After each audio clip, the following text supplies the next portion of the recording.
Bugün UEFA Çempionlar Liqasında ilk yarımfinal maçı var. Saat 23:00'da Arsenal PSG ilə qarşı-qarşıya gələcək. Bəzi mənbələr yazır ki, Xabi Alonso Real Madrid də artıq şəxsi razılıq əldə edib. Yaxın günlərdə mütəxəssis Bayer Leverkusen rəhbərliyinə klubdan ayrılacağını bəyan eləyəcək.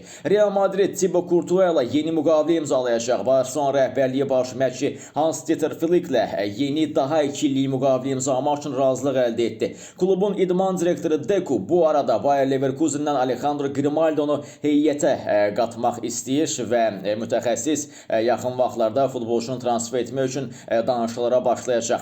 Atletico Madrid komandasının transfer siyasında 2 futbolçu var. Darwin Núñez və Ademola Lookman. Borussia Dortmund komandasının futbolçusu Rami Bensebaini Olimpik Marseille komandasının maraq dairəsindədir. Yayda Fransa klubu futbolçunu transfer etmək üçün danışıqlara başlayacaq.